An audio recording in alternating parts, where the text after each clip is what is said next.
Buenas noches, saludos cordiales, un fuerte abrazo desde la ciudad de Cuernavaca, en Morelos, México, con un espacio más de conversaciones generativas, reiterando que este espacio tiene el propósito de generar conocimiento, de hacer una evolución y también de plantear reflexiones.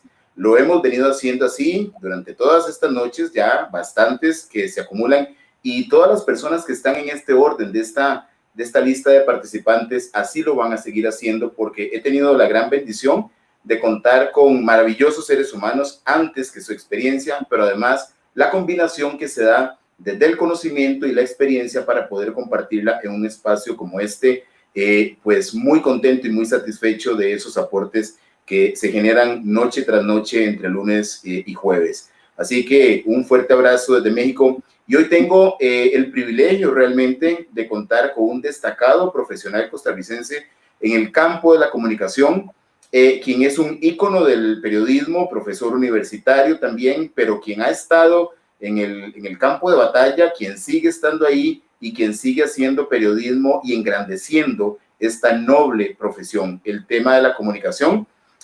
Así que un gran abrazo, don Edgar, muy agradecido de su disposición, esa actitud de participación desde el primer momento en que conversamos, y pues bienvenido a este espacio, saludos hasta San José.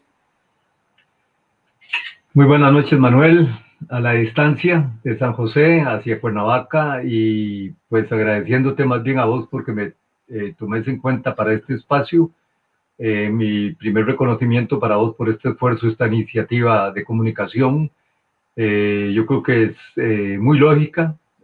Las plataformas hoy están permitiendo pues el disfrutar como un privilegio del uso de los espacios de comunicación, y yo creo que vos lo estás logrando con estas conversaciones generativas, como lo has titulado el espacio, desde Cuernavaca, México. Me tienes a la orden y de veras reconocido por la invitación al programa.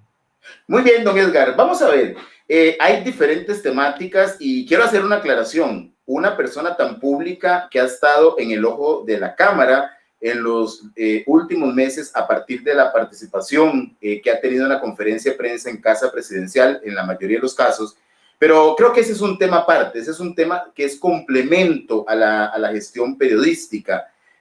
Más allá de eso, a lo cual vamos a llegar en algún momento, me encantaría pues conocer un poquito de manera resumida la trayectoria, esos 35, 36 años ejerciendo el periodismo, y la pregunta es puntualmente, ¿cuál era el periodismo ayer y cuál es el periodismo hoy? Son 45 años. 45. Empecé en abril de 1975 como asistente reportero en el noticiero La Palabra de Costa Rica, Radio Monumental, y muy pronto, en noviembre de ese año, empecé como reportero y desarrollé una carrera de 37 años en el Grupo Nación como reportero, redactor, editor, jefe de información, hasta llegar a ser jefe de redacción de La Nación, y finalmente 12 años consecutivos como director del diario El Día.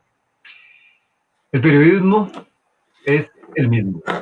El periodismo de los valores pétreos, el periodismo de los valores graves de responsabilidad, de relación con la sociedad, es el mismo. Lo que ha particularmente cambiado, dramáticamente cambiado, creo yo, ha sido la herramienta tecnológica. Cuando yo empecé no habían computadoras, escribíamos a máquina. Cuando llegaron las computadoras a la sala de redacción de La Nación, las vimos como un cierto desdén, y hasta las rechazamos, porque no creíamos que las computadoras nos iban a permitir desarrollar el trabajo al cual estábamos acostumbrados. Yo creo que eso es muy propio de lo shock que se produce cuando se da un cambio tecnológico de esta naturaleza.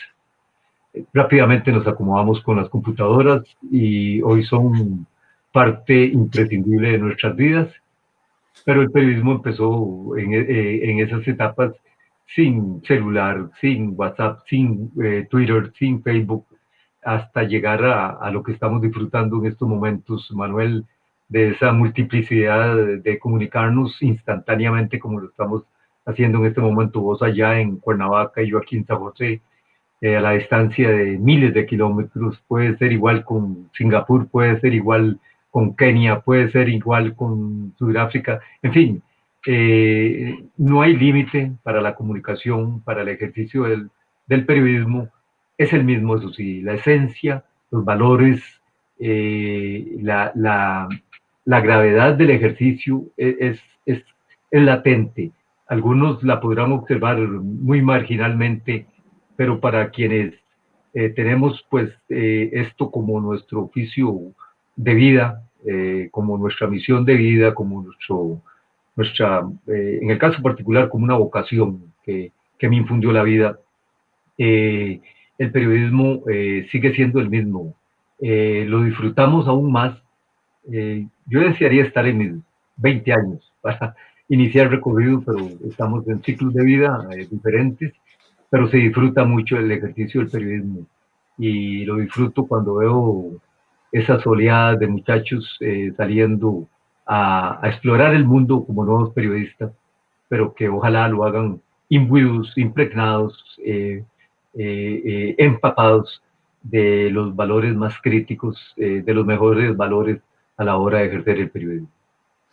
Don Edgar, el tema de la ética es un tema que ha venido a golpear no solamente a una profesión, a muchas. Lo hemos visto con el tema, por ejemplo, con algunos en el área educativa, con docentes que no tienen un compromiso en aquello que usted decía ahorita de manera puntual, vocación. ¿Qué ha pasado con el periodismo? Ha sido bombardeado también por temas de estos, de ética. Hay cuestionamientos sociales con respecto a periodistas, muy lamentable porque mucha gente no se imagina lo que está detrás en un medio de prensa, lo que está detrás en un periodista haciendo guardia el fin de semana, lo que tiene que, digamos, esforzarse por llevar la noticia, y a veces la gente es cruel con, vamos a ver, con castigar muy fuerte, no solamente la gestión de los periodistas, sino de muchas otras áreas, pero hablando concretamente del periodismo, ¿qué piensa usted que ha pasado? Que a nivel social ha habido una percepción de que pues no sirven, que les falta, no se defienden, y esas cosas que no son un criterio personal, sino digamos compartiendo con alguna gente esas percepciones, por eso le digo percepción. ¿Qué cree usted que ha sucedido? Manuel, el periodismo, el ejercicio del periodismo es un ejercicio muy sensible. Eso sí hay que tomarlo en cuenta. Es muy sensible a la suspicacia, a la sospecha, a la conjetura, a la especulación, a la equivocada interpretación en algunos casos en cuanto a si se está ejerciendo con seriedad, con responsabilidad, o si se está ejerciendo de cierta manera distorsionada, manipuladora, tendenciosa. Y eso que quede bien claro, eso se vive aquí en San José y se vive en distintas latitudes. Por eso hay que tener muchísimo cuidado con el ejercicio profesional, porque cualquier desvío es muy peligroso, sobre todo en estos tiempos de uso abusivo de las redes, en que un desvío en el ejercicio periodístico es sancionado, es censurado severamente, y lamentablemente la censura y la sanción van, puede ser en el instante inmediato contra la persona que cometa aquel error, pero lamentablemente esa censura y esa sanción van en dirección muy fuerte contra valores como la credibilidad y la independencia, que tienen que ser críticos en la perspectiva de quienes ejercemos el periodismo. Por eso te dije, es un ejercicio muy sensible, hay que estarlo cuidando como una planta permanentemente, regándola diariamente en cuanto a su manera de ejercerlo, en cuanto al cuidado que hay que tener, en cuanto a la sensibilidad que hay que tener en no ofender la sociedad, en no ofender la dignidad del ser humano, en no marginar temas de manera sesgada o prejuicial, porque la sociedad ve todo eso, la comunidad, la audiencia ve en estos momentos todo eso y lo critica de inmediato y lo censura de inmediato, y te lo digo yo en la experiencia diaria con puroperiodismo.com. Así como me ha sorprendido particularmente el reconocimiento de tiempos recientes al cual yo no estaba esperándolo. Yo llevo bastante tiempo ejerciendo aquí el periodismo en el país y fuera. Así como se da ese reconocimiento, también instantáneamente se dan expresiones que yo tildo de soeces, porque no necesariamente están apegadas a la realidad de los acontecimientos, del manejo que uno como periodista haga de un tema, de un enfoque, de una titulación, de un despliegue. Y entonces sobre esa frágil línea de elasticidad, el periodista prácticamente está sentenciado diariamente a ser un malabarista en el mejor sentido de la palabra, a ser equidistante, balanceado, prudencial, muy templado en su actuar, en su manejo del oficio. Claro, y lo dice usted, es muy sensible y hay enjuiciamiento y hay crítica y además sumémosle el tema de posicionarse en la mente del lector, del televidente, ahora de las redes, para ser objeto, digamos, de análisis. Entonces creo que la carga debe ser muy pesada. Cuando hablamos del tema del periodismo como carrera, partiendo de su experiencia, más el tema, más el hecho de ser docente en esta y haber participado en la formación de periodistas, ¿cuáles retos puede enfrentar la misma carrera de periodismo para seguir formando esos profesionales con esas cualidades y características y compromisos en todas las áreas que usted plantea? Yo le decía a los muchachos en las universidades y les digo que quien entra hoy a estudiar periodismo, y se los recomiendo, es fundamental estudiar, es fundamental graduarse en las universidades, es fundamental aspirar a graduaciones superiores en las universidades. Pero quien entra hoy a ejercer periodismo tiene uno de los mayores retos profesionales y es convertirse en comunicador multimedia. Eso no era necesariamente en el caso cuando nosotros arrancábamos hace 40 y más años en las aulas universitarias. Hoy el estudiante de periodismo, el aprendiz del ejercicio de la comunicación, tiene que ser un dechado, un ducho, un dominador de toda la multimedia, de todas las plataformas que tiene a su disposición, y no solo ser un dominador, un controlador de esas plataformas, sino saberlas explotar a su antojo, a su mejor arbitrio. El joven periodista, el joven estudiante de periodismo, el joven que está en estos momentos fraguándose en las carreras universitarias, que no tenga ese concepto, que no se imbuya de ese principio, está condenado a ser un analfabeta en este momento en el ejercicio de la comunicación, en el particular caso del periodismo. El docente en periodismo, que no tenga claro ese concepto, que no lo infunda profundamente, intensamente en las aulas universitarias, condena a sus estudiantes, a sus futuros graduados, a salir como analfabetos en esta era de multiplicidad de herramientas tecnológicas para ejercer la comunicación. Y te refiero al término comunicación, ya no me refiero específicamente al término periodismo. Las universidades, por otro lado, y las escuelas de comunicación en particular, y yo creo que hubo visión hace 50 años cuando en la Universidad de Costa Rica se decidió que la escuela se llamaría Escuela de Ciencias de la Comunicación Colectiva. Eso fue clave, porque se tuvo una visión de horizonte, una visión de futuro, y ahí bajo esa sombrilla, bajo ese amparo cayeron periodismo, relacionistas públicos, comunicadores, y se fue abriendo el margen de acceso a la comunicación desde la Escuela de Comunicación nuestra.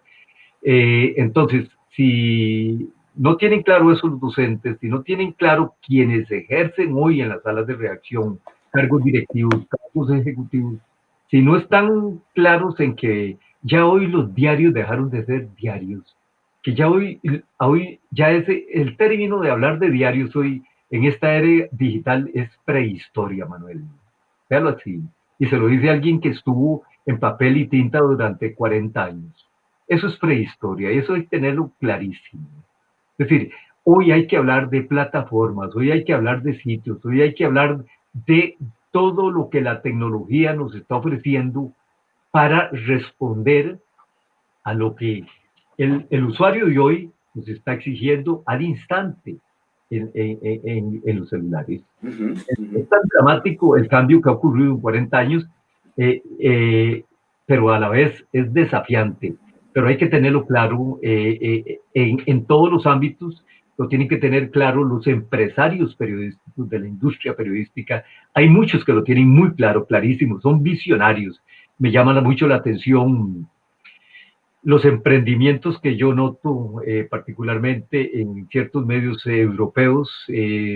Recientemente ha salido un medio muy desafiante, se llama El Español, no tiene 3 años de estar en Madrid y está dando una pelea a los medios tradicionales, El País, El Mundo, La Razón, y esa pelea la está dando Federico Jiménez, uno de los periodistas perdón, Pedro J. Ramírez, uno de los periodistas más combativos que hay en Madrid y que en este momento está alcanzando a superar a los 3 medios tradicionales de Madrid desde una plataforma digital. Digital. Véalo así, El Español se llama. Y yo lo sigo muy intensamente porque es un periodismo digital muy combativo, muy agresivo, pero que lo obliga a uno a estar muy refrescado en cuanto a qué cubrir, cómo responder, cómo reaccionar.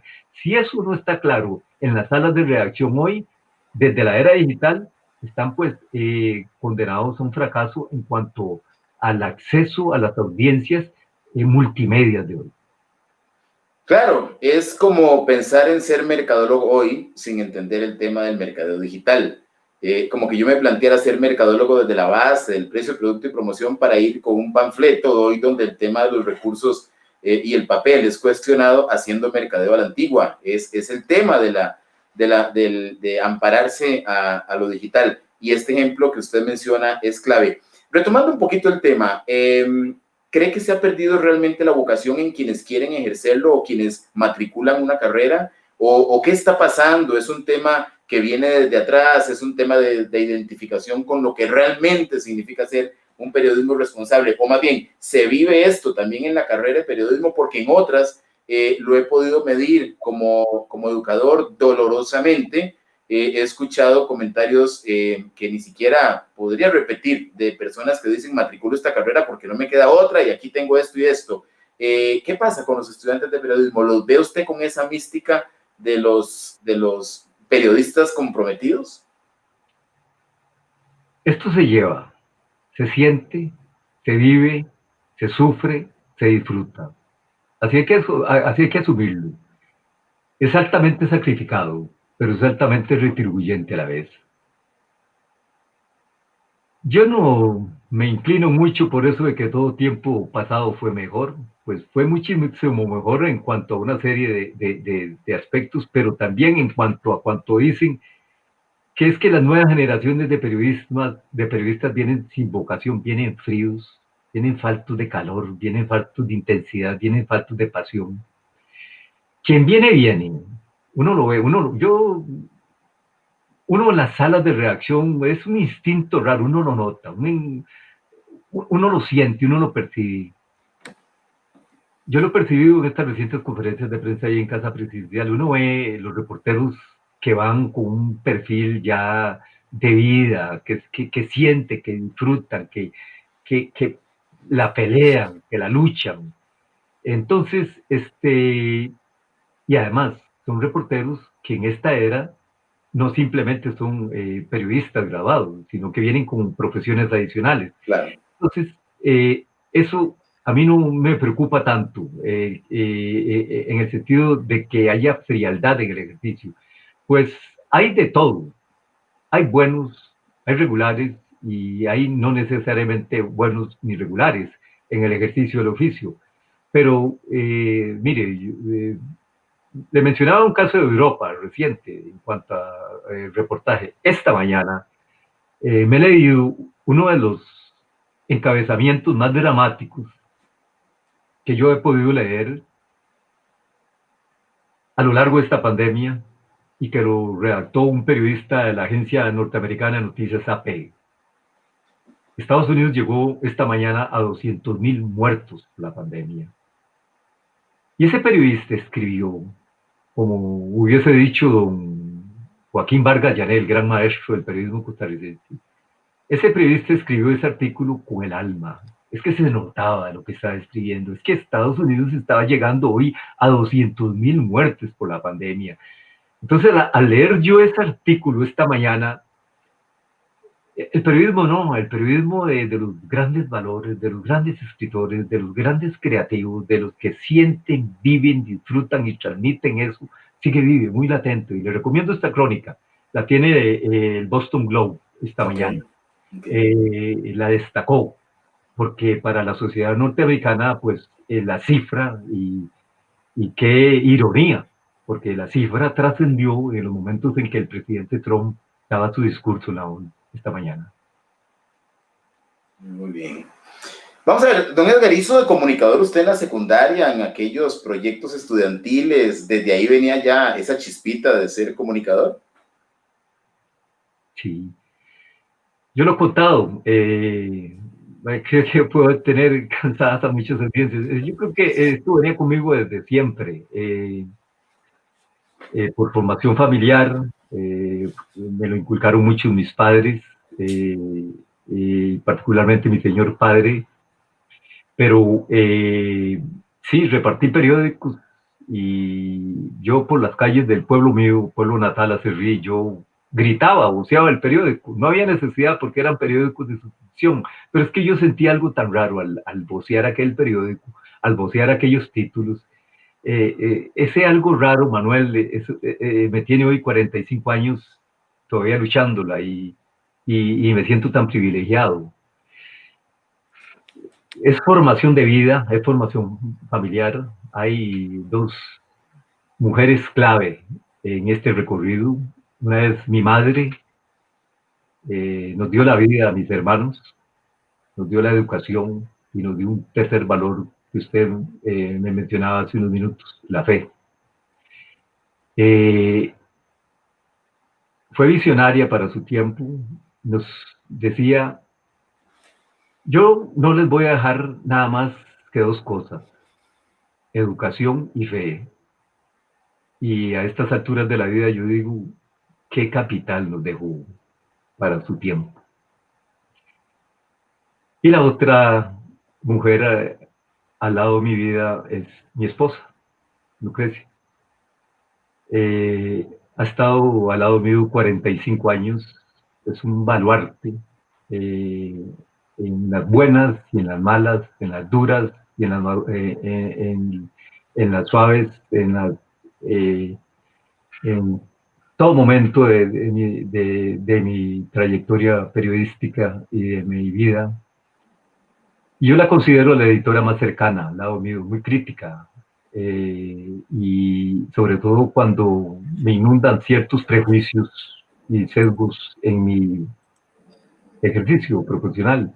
Es la que primero me pone frenos y me advierte, y yo se lo agradezco por esos apoyos, por la enseñanza a lo largo del camino de maestro, como le mencionaba Joaquín Vargas Llané, Guido Fernández, Enrique Benavides, Juan Antonio Sánchez Alonso, Eduardo Ulibarri, Guillermo Fernández, y los nombres se me vienen a la mente de quienes marcaron mi carrera a sangre y fuego, dichosamente, porque hubo mucho de sangre y de fuego a lo largo del camino, pero porque así tiene que ser. Y a estas alturas, pues, yo sigo apreciando y admirando y luchando por el mejor ejercicio periodístico. Don Edgar, usted lo planteaba muy claro, el tema de esa vinculación a la plataforma digital, a lo que hoy es tecnología y que acompaña la práctica del periodismo. Sin embargo, viéndolo desde el periodismo televisivo, la prensa escrita, la radio, ¿cuáles retos enfrenta el periodismo si pudiéramos pedirle el consejo de esa destacadísima sabiduría y experiencia? ¿Qué retos tienen? Muy generoso de tu parte, Manuel. Yo culminé un círculo profesional muy intenso de vida y de carrera con el Grupo Nación hace 7 años. Y en ese momento me hice una pregunta: ¿y ahora qué hago? ¿Para dónde agarro? Y obviamente yo no me podía quedar con las manos atadas. Y por eso lancé puroperiodismo.com. Manuel, porque yo creo que cuando usted me hace esa pregunta, la respuesta directa, específica es: los medios deben de reinventarse en esta etapa de avance de la tecnología a nivel global. El medio, el periodista, el director, el editor, que no esté pensando en reinventarse, yo creo que está corriendo peligro de convertirse en un analfabeta digital de la comunicación, lastimosamente. Hay que hacerlo, hay que procurarlo, hay que intentarlo. Es fuerte, es duro, no es fácil, pero es desafiante, pero se sale adelante. Te lo comentaba ahora con el caso de Madrid, el Español, el diario El Español de Madrid. Eh, Pedro J. Ramírez anda poetario conmigo, unos 40 años de ejercer el periodismo. Podría decirse que podría estar en un retiro de oro, pero él no, él sigue con una contundencia, con un ímpetu, con una fuerza, pero ante todo sigue pensando en reinventarse. Esa es la palabra. Muy bien. Don Edgar, hace unos días y viene a mi mente una frase de juicio crítico. Estoy estudiando acá, llevando una maestría y dentro de unas lecturas y análisis para reportes ejecutivos, me plantea el profesor, siempre tiene que tener un juicio crítico sobre la lectura y llega el momento donde usted dice, pero bueno, todo lo que yo leí en realidad me alineé y coincido con lo que plantea el autor. Sin embargo, había que buscar un juicio crítico y lo busqué y lo encontré. ¿Qué juicio crítico le encontraría usted a la tecnología hoy en la práctica del periodismo? ¿Perdón? ¿Qué juicio crítico le encontraría usted a la tecnología en esta alianza y dinámica para hacer periodismo? La pandemia me deja una duda. Tengo una duda que espero que cuando pase el pico de los contagios y de la emergencia se me salga, pero la tengo ahí pendiente. La pandemia ha evidenciado abrumadoramente la opción del teletrabajo en empresas, en instituciones. Yo no sé qué pasará dentro de unos meses cuando las empresas empiecen a regresar, y vos que sos un asesor en empresas, seguro le harás esas preguntas a más de un ejecutivo. Pero cuando venga la hora en las empresas e instituciones de hacer la pregunta, ¿cuántos optan a partir de ahora por el teletrabajo? Esa va a ser una pregunta de respuestas, pero genial, va a ser tremendo. Pero en periodismo, y respondiendo a tu particular pregunta, a mí me preocupa que estamos incurriendo por muchas razones en teleperiodismo, y eso sí no es posible. El periodismo es directo. Por eso usted me ve presente todos los días posibles en las conferencias de prensa en Casa Presidencial, porque ese es un epicentro noticioso crítico. Eso no se puede hacer a control remoto, con teletrabajo, con teleperiodismo. Yo no estoy de acuerdo con eso. Algunos seguro discreparán conmigo y los comprendo. A mí me preocupa eso en cuanto al ejercicio periodístico, que acabada la emergencia, pasada la emergencia, Dios quiera que sea lo más pronto posible, desde las empresas se vaya a fomentar en materia periodística el teleejercicio del periodismo. Y yo no creo en eso. Ahí yo creo que voy a estar enfrentado, porque el ejercicio del periodismo es directo en las fuentes, frente a los protagonistas, mirándole la cara, enfrentándolos, confrontándolos, rastreándolos, investigándolos, denunciando en lo que proceda, revelando lo que proceda, cuestionándolos de manera directa, frente a frente, ojo a ojo. El periodista en el teleejercicio no está teniendo esa oportunidad, le está costando. y lamentablemente por ahí está viendo la afectación. Y por eso yo veo por ahí una posible afectación de lo que usted me preguntaba, de la tecnología. O en otras palabras, mi respuesta a ese ejercicio, a ese juicio crítico que usted me pedía en cuanto a, muy bien la tecnología, pero ¿hasta dónde nos puede llegar a afectar? Claro, y efectivamente coincido con usted, era precisamente uno de los temas que hablaba con un amigo hoy. Ciertamente regresaremos, ese es un principio de fe incluso, hasta por la supervivencia y todo lo que esto significa en la estabilidad del mundo, pero yo creo que no regresaremos exactamente igual. Lo veo acá y voy a agregarle al comentario que usted planteaba, son, digamos, naturalezas de servicio diferentes. He visto médicos ya haciendo la teleconsulta y en algunos casos hacen una consulta previa para ver si no hay examen físico y vamos con la teleconsulta.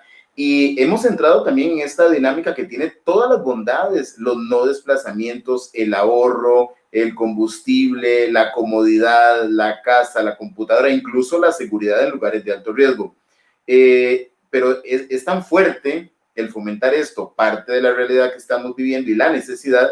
El tema es, y cuando se regrese, creo que no todo va a ser igual. Y le voy a plantear algo que por lo menos no tengo el fundamento científico, pero lo veo acá.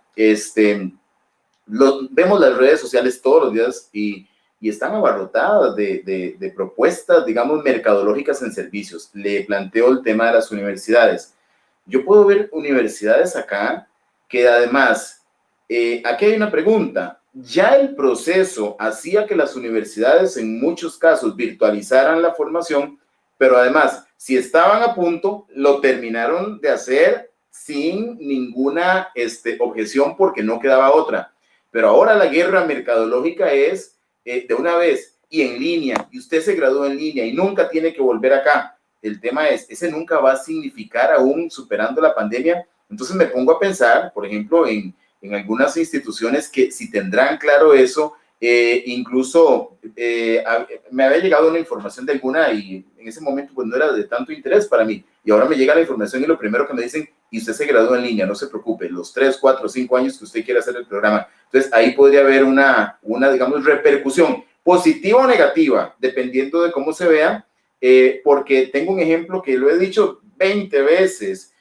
Alguien que trabaja y estudia y que probablemente a la salida de su trabajo, con el tráfico, el aguacero o lo que sea, le dieron la posibilidad de hacerlo desde la casa, le funcionó, porque también la educación virtual tiene su propuesta y también genera resultados, irá a regresar cuando ya después de haberse acomodado una dinámica de trabajo. Hay muchos temas que se plantean si va a ser igual, incluso padres de familia, he escuchado algunos que dicen, mientras no haya vacuna, mi hijo no se presenta a una institución y no es una propuesta, es una imposición. Entonces, ¿qué va a pasar con toda esta dinámica? Pero bueno, ese era el juicio crítico que dentro de estas bondades de la tecnología quería escuchar con su sabiduría y también, por supuesto, no es lo mismo hacer periodismo que impartir un curso en otras condiciones. Pero lo plantea muy bien y eso me responde mucho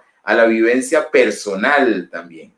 No, hay un antes y un después de esta pandemia, para el mundo, para el globo, es decir, en todos los sentidos, empresariales, institucionales. ¿Qué le digo? Una de las principales instituciones del país está funcionando aproximadamente 50% en teletrabajo. Está funcionando. Se le está dando un servicio esencial al país. Entonces, cuando se regrese, la pregunta va a ser, ¿mantenemos ese 50% o quiénes se adhieren a la nueva forma, a la nueva modalidad? Así que yo creo que ahí viene un desafío. Igual va a ser en periodismo. Hoy por hoy los principales medios de Costa Rica se están ejerciendo vía teleperiodismo, es decir, salvo con presencias muy evidentes como lo es la televisión en los sitios donde tienen que ir a captar decenas, pero y algunos otros esfuerzos, pero medios tradicionales de los cuales yo tengo entendido eh, están ejerciendo y están produciendo las noticias vía teletrabajo, vía teleperiodismo. Lo que a mí me preocupa es que eso se convierta en una norma, sobre todo en el ejercicio del periodismo. Igualmente, la Caja Costarricense de Seguro Social anunció esta semana que a lo largo de la pandemia han dado más de 1 millón de teleconsultas, por muchas razones, lo que evidencia usted que ahí se abre una opción de laboral inédita, de fuerza en la institución, incluso post pandemia, y sobre todo no solo desde el punto de vista laboral, sino sanitario, porque decenas de miles de personas no están queriendo en estos momentos asistir a clínicas, hospitales, para nada. Prefieren la auscultación tecnológica como la estamos haciendo en este intercambio nosotros vía Facebook Live. Así que es todo un desafío, es una gran pregunta a nivel general para nuestras sociedades, la que se viene en los meses venideros, pasado lo peor de esta emergencia. Claro, voy a combinar acá con un comentario que también de algunas personas que están por acá muy amablemente siguiéndonos. Dice don Carlos Humberto Abarca: demasiado inteligente y mucha memoria. Edgar se sabía el nombre y apellidos de todos los presidentes de América. Ese es un aporte que hace acá alguien con mucho aprecio para usted. Y también en contraposición tengo un comentario de doña Isabel Mora en Costa Rica que plantea el tema, que con mucho respeto hace la aclaración. Dice que da pereza oír a algunos periodistas hacer las mismas preguntas tan repetitivas. Un par de comentarios, don Edgar. ¿Qué nos dice? Pues agradezco las observaciones. Toda corrección es bienvenida. Uno no es infalible, comete errores a diario y más en el ejercicio del periodismo. Y como le decía, este oficio es muy sensible y yo puedo estar conversando con usted, salir de aquí a ejercer la labor periodística en los próximos minutos, en las próximas horas, y aún terminando, posterior a esa labor, a uno le queda como un residuo de responsabilidad en cuanto actué bien, intervine bien, decidí bien en cuanto a lo que publiqué, con la inmediatez que es lo que hice, con la exposición que es lo que hice, a quienes afecté, a quienes no afecté, a quienes contemplé, y uno se queda. Entonces esto es un ejercicio, podría decirse, de 24/7, incluso en el inconsciente. Claro. Vamos a ver, 45 años de trayectoria, experiencias, formación, metas logradas. ¿Qué le queda por hacer en periodismo para seguir sumando en esa brillante carrera, don Edgar? Hay unos eslabones críticos a lo largo de estos 45 años. Yo creo que primero me gradué en las calles de San José. Esa fue mi graduación de fuego. Me conocieron jueces, abogados, policías, investigadores, disturbios en los presidios. Yo era reportero de sucesos y todavía eso lo llevo mucho en mi piel periodística. Primero me formé en las calles, completé mi formación en la Universidad de Costa Rica. Vino luego el atentado de La Penca, que me sacó de la realidad diaria, y tras esto yo tuve un eslabón crítico, crucial en mi formación periodística. Yo salí, como salió usted del país, a formarme en la Universidad de Missouri, Columbia, en la Escuela de Periodismo de la Universidad de Missouri, en una maestría que me marcó fuertísimo en cuanto a los principios indelebles de la profesión. Porque cuando yo llegué a Missouri, a mí me preguntaban: ¿usted dice que es reportero? Sí. ¿Usted dice que es editor? Sí. Y las respuestas que me decían ellos: demuéstrelo. Entonces para uno es un desafío, era un desafío personal y profesional, y para regresar con la formación a la que aspiraba.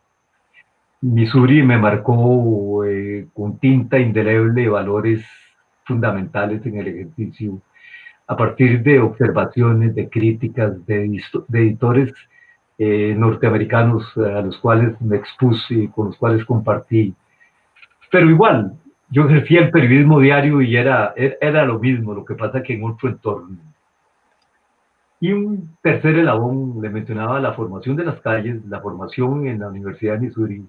Y un tercer eslabón en el cual me impulsó mucho mi esposa Lucrecia, que es abogada, que es en la formación del derecho. Yo también me formé en derecho al cabo de cierto tiempo en mi carrera, y el derecho me amplió una perspectiva particular, el balance en el ejercicio de la actividad pública. Entonces, cuando usted me pregunta, ¿y qué otros retos se imponen? Como usted me respondió una pregunta que le lanzaba hace unos minutos en un intercambio que tuvimos, la educación es fundamental, seguir formándose, seguir educándose, seguir creciendo. En estos momentos, tras 45 años de ejercicio, al meterme yo diariamente y al decirle capítulos como los que leí hoy sobre las crónicas de los 200.000 muertos en Estados Unidos, no crea, yo estoy leyendo y estoy tratando de aprender, de extraer lo mejor de los mejores.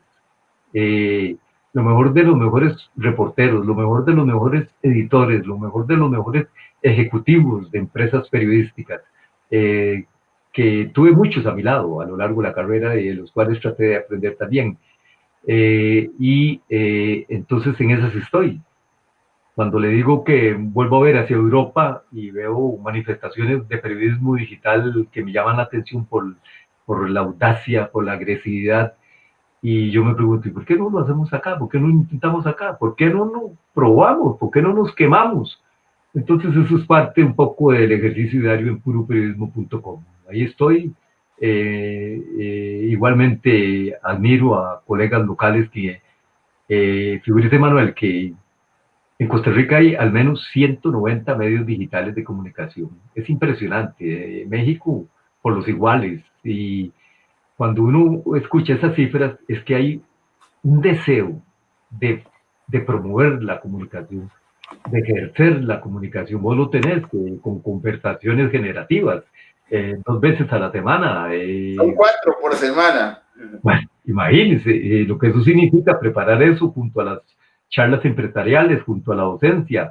Entonces yo creo que compartimos tiempos privilegiados en cuanto al ámbito de la comunicación, y sí, el ámbito el objetivo de formarse, de consolidarse educacionalmente es crítico. Tiene que tener uno presente en la mira permanentemente, porque, repito, sino que se va quedando uno como analfabeto. ¿Qué ha dejado de hacer que si mañana empezara de nuevo a ejercer su carrera periodística, sí haría diferente?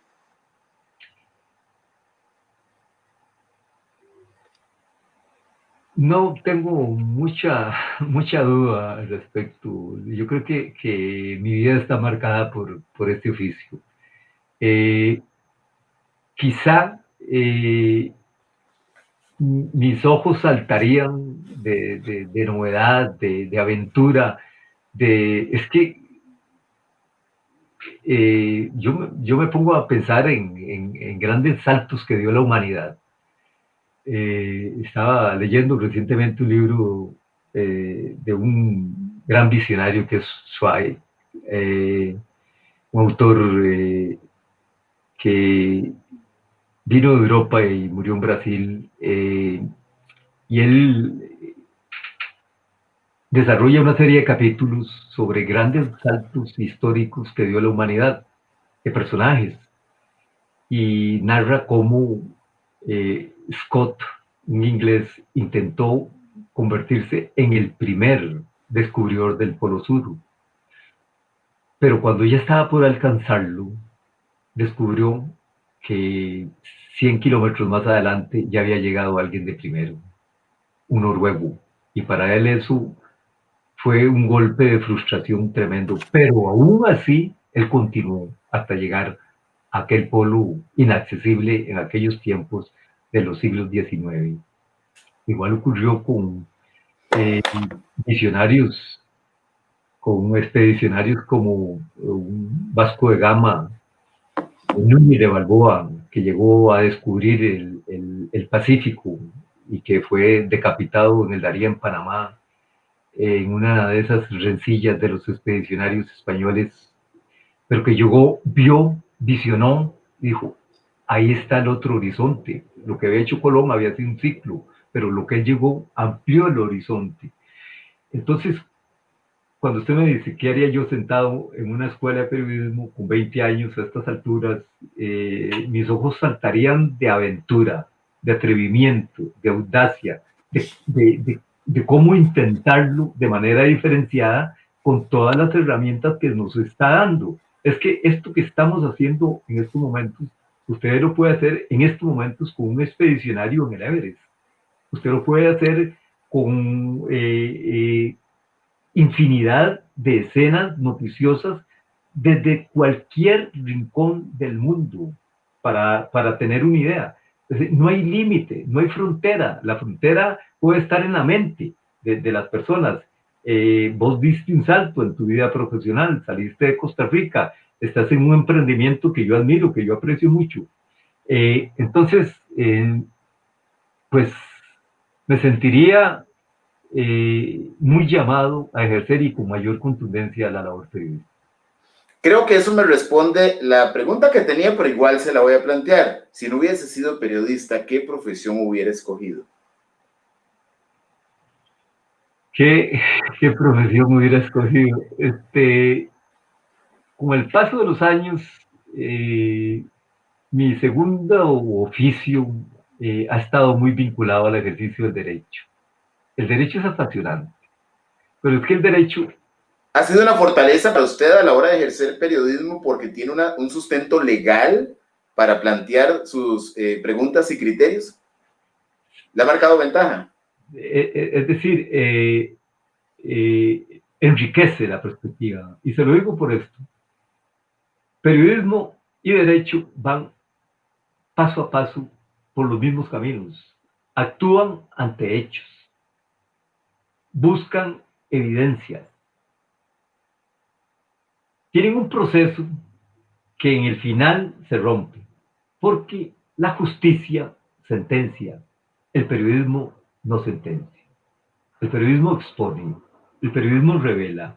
Pero nosotros no somos jueces, no somos fiscales, no somos policías. El periodista que confunde eso le pasa como a un colega mío en la maestría en Missouri. Perdió materias críticas por hacerse pasar por policía. No hay que confundir el ejercicio, no hay que confundir la profesión, no hay que distraer los principios básicos. El periodista es periodista y el oficial o el investigador, el fiscal, el juez está en su dimensión. Y estamos en aceras muy diferentes, pero periodismo y derecho van muy pegados. Hechos, evidencias y que la sociedad lo balancee. Pues la justicia sentencia, absuelve o condena. Ese es el gran diferenciador. El periodismo no puede llegar a esos extremos de condenar a nadie. Es decir, cuando llegamos a condenar a alguien, estamos ya incurriendo en un exceso de nuestra labor. Y eso no se debe permitir. Y cuando yo te digo que no debemos incurrir en esos excesos, reitero que a mí me preocupan en el oficio actual de tendencias amarillistas, sensacionalistas, alarmistas, que confunden a la población, que lejos de formar, deforman a la población. Y yo creo que esos ejercicios malintencionados, esos ejercicios abusivos, que no se debe llamar periodismo, Manuel, porque el término periodismo es muy noble, esta misión es muy noble. Esos ejercicios, esas acciones abusivas en los espacios de comunicación, las debemos de tener muy bien fijadas y muy bien señaladas y muy bien advertidas y decírselos de frente y enfrentarlos y confrontarlos en cualquier oportunidad, porque eso lo que le hace es un daño grave a la sociedad, una descredibilidad absoluta en la sociedad, una descredibilidad absoluta en las instituciones, una descredibilidad absoluta en los protagonistas.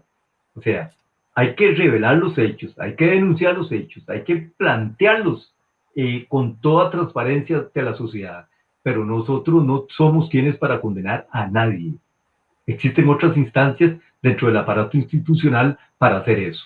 Y hay algunos que lo confunden y de previo, de entrada, censuran, condenan en las fake news, en ciertos tweets, en ciertos posts Facebook.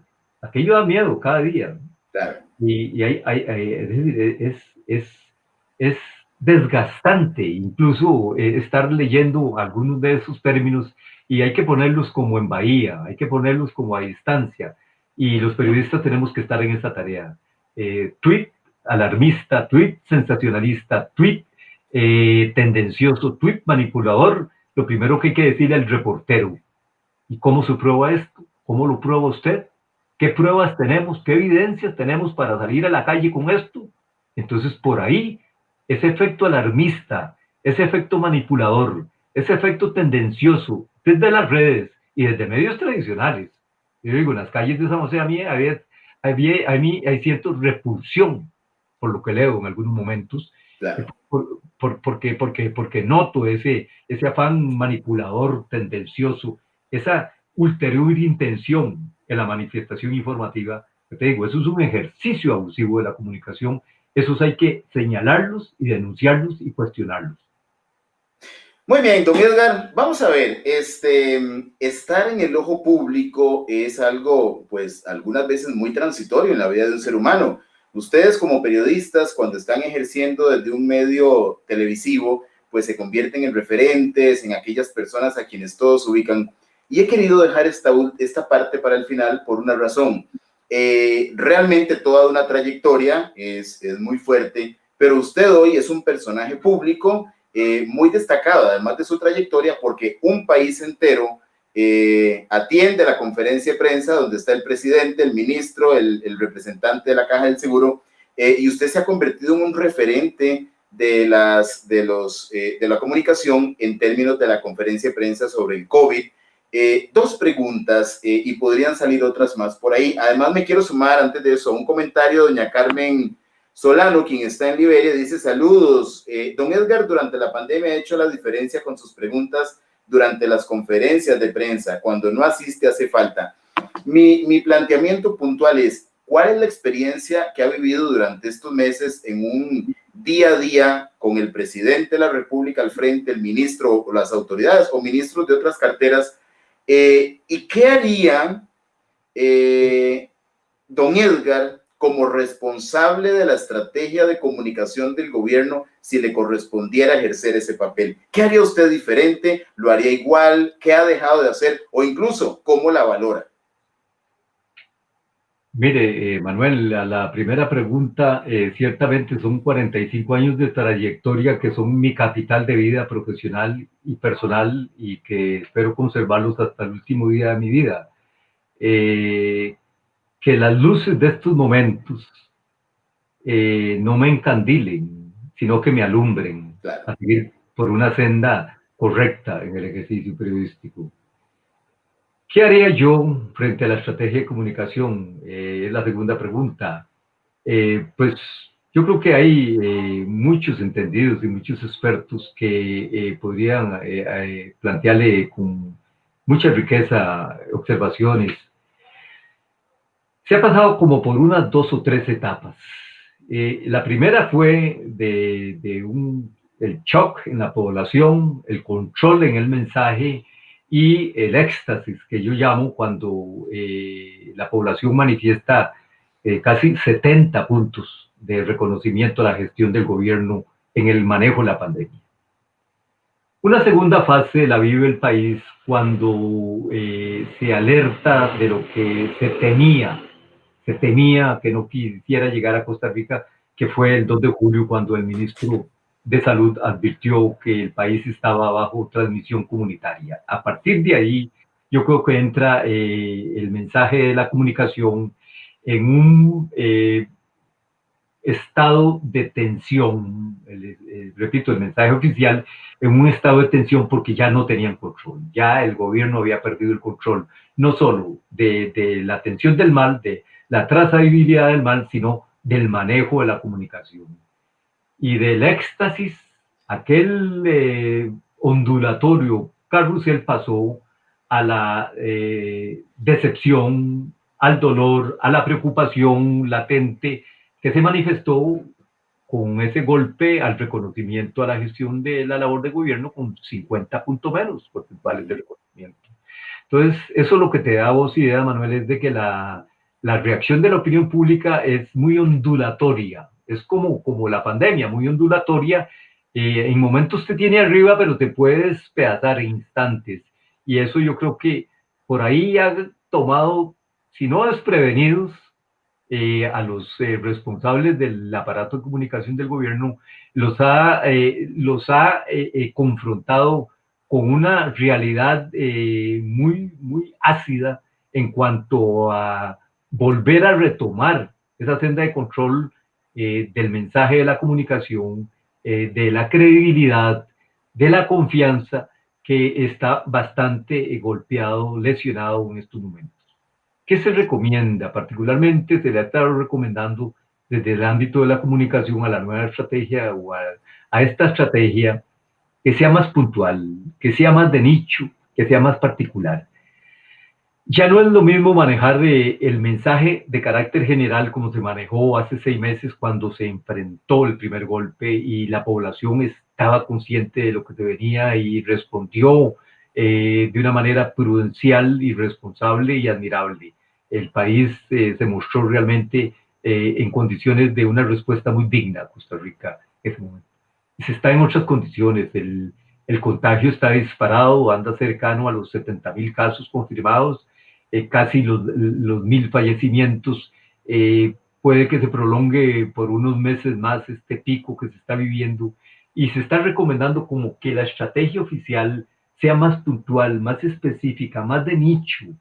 Ya el mensaje no es el mismo para jóvenes, no es el mismo para ancianos, adultos mayores que están muy vulnerables, no es el mismo para una masa de media edad. En fin, no debería de ser un mensaje generalizado. Yo me imagino que en el círculo de acero, en el círculo cero de la estrategia de comunicación oficial, pues deben de tener todo tipo de referencias en ese sentido, las locales, las externas, y las deberían de tener sobre la mesa. A mí me parece muy importante que no pierdan de vista el consejo de quienes han tenido en sus manos el ejercicio de las instituciones sanitarias en las últimas décadas en el país, del consejo de quienes han tenido el manejo de situaciones de extraordinaria emergencia en el país, que no se pierda ese consejo de los más expertos en ese sentido, porque todo eso contribuye en este momento, porque este no es un problema de este gobierno, pues obviamente temporalmente está este gobierno bajo la responsabilidad. Ese gobierno se acaba en año y medio. O sea, el problema es de carácter nacional, el problema es de carácter institucional, y quienes no lo vean así le están haciendo un flaco daño al país. Muy bien, don Edgar. Estamos a punto de concluir y quiero cerrar esto. Pues usted es un personaje público, es un profesional de la comunicación y es un referente a quienes muchas personas siguen y se han acostumbrado incluso a esperarlo en la conferencia de prensa día a día. O sea, la gente sabe quién es usted. Pero más allá del periodista destacado, hay un gran ser humano. Estas mismas redes permiten pues conocer la actuación de las personas y me he dado la tarea de seguirlo, quiero decírselo, y he visto a un buen hombre con profundos valores. Una experiencia marcó su vida también y estuvo a punto de perderla, y eso creo que le replanteó, pero además ya habían valores. Quisiera cerrar no retomando la experiencia dolorosa que ya pasó, sino desde don Edgar, un mensaje de optimismo pues muy general ante la pandemia, ante los retos, ante la vida y ante todo lo que se viene. Esto lo tenemos que superar. La humanidad ha superado pandemias de todo tipo a lo largo de la historia. A nuestra generación nos ha correspondido vivir este manto de dolor, de muerte, de llanto, de tanta casa, en tanto sufrimiento, en hospitales, en unidades de cuidados intensivos, en asilos de ancianos. Esto la humanidad lo va a superar. Va a ser muy duro el proceso, inclusive va a ser más duro el proceso de recuperación, sobre todo en lo que es en lo económico y social. Pero Manuel, la vida es de oportunidades, como usted decía. A mí me dio una segunda oportunidad hace 36 años. La vida me la dio Dios, no termino de reconocértelo y de agradecértelo. Y me tiene ejerciendo el oficio de mi vida, el oficio de mis amores, 36 años después. Pude haber sido parte de un número de víctimas en aquel momento. Fui bendecido conocerlo y estar aquí. Y yo creo que esas oportunidades de vida le replantean a uno la perspectiva, le reafirman los valores, le reafirman aquellos valores aprendidos desde muy niño en la formación primaria, hogareña, familiar. Y ojalá uno pueda transmitir esos valores, no solo en lo privado, en lo personal, sino en lo público. La oportunidad que nos dan los medios de comunicación para decirle a tanta persona que está luchando en estos instantes por un hilo de luz en el camino para su pariente agonizante o desesperado, de que hay oportunidades de vida, de tantos pacientes afectados, temerosos, asustados, de que hay oportunidades de vida, de que hay que mantenerse aferrados a los mejores valores que uno puede tener en la vida para superar etapas tan críticas, tan particulares como estas, pero que siempre hay luz al final de túnel. Siempre hay, decía un poeta costarricense, que nunca se pone más oscuro que cuando va a amanecer. Eso es una frase genial. Y yo creo que así estamos pasando por un momento de bastante oscuridad, de bastante tensión, de bastante confusión, como para que desde el ámbito de la comunicación nosotros incidamos en mayor confusión. No, nuestra labor, nuestra responsabilidad es tratar de ayudar a que se haga luz en estos momentos tan difíciles para la sociedad, para la humanidad y para nuestros países. Le agradezco infinitamente la oportunidad, le deseo la mejor suerte en su emprendimiento allá en México y me tiene a la orden en todo momento. Muchísimas gracias. Don Edgar, quiero, por un tema de respeto a Jeffrey Camacho, que ahorita me envió un mensaje, pedirle un minutito más. Dice: saludos, don Edgar, mi apoyo completo. Confiamos que usted nos ayude a preguntar por qué el gobierno no está haciendo otras acciones en atención de la pandemia. ¿Cuáles son los fundamentos de las acciones actuales? Un último planteamiento que me hace por acá. Mire, el país lleva casi 7 meses de estar sometido a la mayor restricción de orden ciudadano que hemos experimentado una generación. Yo no le puedo hablar de lo que se vivió durante el conflicto civil del 48, pero se vivieron momentos muy duros para nuestras familias antecesoras, persecución y muerte. Hoy la persecución y muerte es invisible, está en el aire. De una manera infame se lanzó a algunos ciudadanos hace unas semanas, hace unos meses, a las calles de San José a decir: no hay pandemia. Pero cuando usted tiene 70.000 ciudadanos afectados, cuando usted tiene el 70% de su sistema hospitalario al borde del colapso, y cuando usted tiene casi 1.000 fallecidos, cuando usted tiene centenares de personas y miles de personas circulando, no se sabe si o con el contagio, pues yo creo que uno debe de entender hasta cierto punto restricciones que aplican a estas alturas, que se deben de ir aliviando gradualmente, pero que tampoco se debe, es decir, es que hay que comprender, estamos bajo una emergencia sanitaria que está afectando a toda la humanidad, no es solo Costa Rica, es que es toda la región, es el hemisferio. Repito, hoy la nación más poderosa del universo llegó a la dramática cifra de 200.000 muertos, la de las instituciones sanitarias más poderosas, más ricas, en donde se suponía que aquello lo podían enfrentar de la manera más eficaz, y no fue posible. El doctor Fauci, que lo vaticinó hace 4 meses, en octubre llegamos a 200.000 muertos, el principal asesor de Trump, y fue visto de reojo y fue visto de mala cara ahí en esa conferencia de prensa en Casa Presidencial.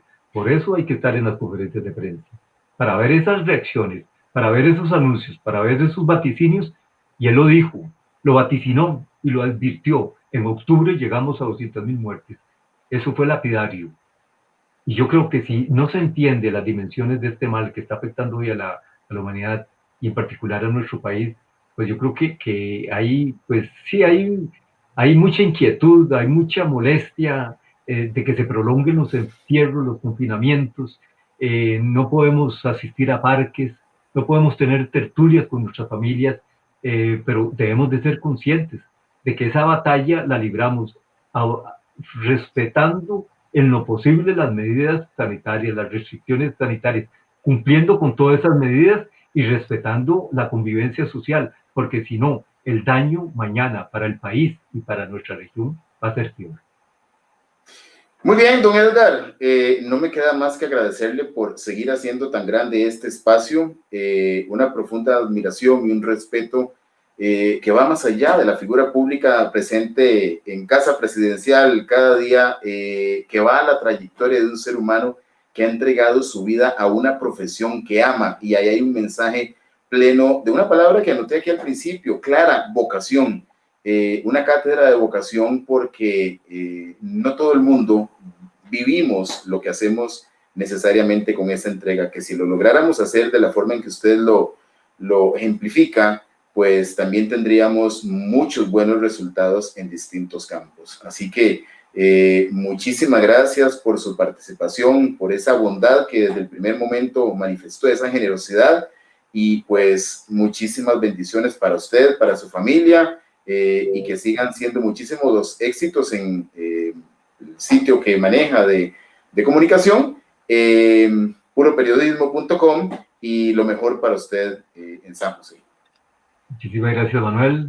Bendiciones para usted, para su familia, para la audiencia en Costa Rica, y bendiciones para esa audiencia en México, pueblo hermano, también tan afectado por esta pandemia.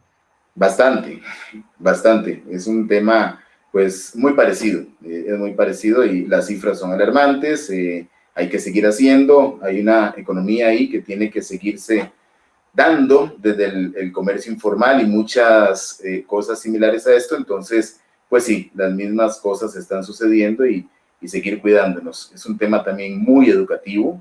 Hoy estuve en la Ciudad de México durante el día, y pues sí, la gente ya se ve inquieta por ese cuidado extremo en el que tiene que entrar, pero qué lamentable cuando se llega a eso, porque ya las cifras siguen siendo pues alarmantes. Hay posiciones encontradas que van bajando, que van subiendo, pero creo que hay realidades por ahí que solamente se viven en cada una de las colonias o barrios, como se pueden llamar, que son la esencia de lo que está sucediendo. Y pues sí, un gran país también muy afectado, como usted lo dice, afectó a la humanidad, y la esperanza es para todos. Eso es lo bonito también de esta propuesta a nivel global. Antes la esperanza era para algunos, hoy es para todos, y creo que eso nos debe hacer pensar en un mundo más igual, en un mundo más unido, y en que realmente ojalá que el mal de uno sea el mal de todos y el bien de uno sea el bien de todos. Creo que hay muchas cosas valiosas que pueden salir de esto, y pues hay vida y esperanza, usted lo ha dicho. Y también mi admiración por ese mensaje de optimismo que usted plantea desde su experiencia, porque fue una experiencia nada bonita, nada agradable, pero ahí está, y está hacia adelante con fuerza. Eso es una gran lección. Muchas gracias, Manuel. Muy bien, así, y muchas gracias a tanta gente buena, muy apreciada, que ha estado siguiendo esto, y muy buenas noches. Saludos, gracias a todos.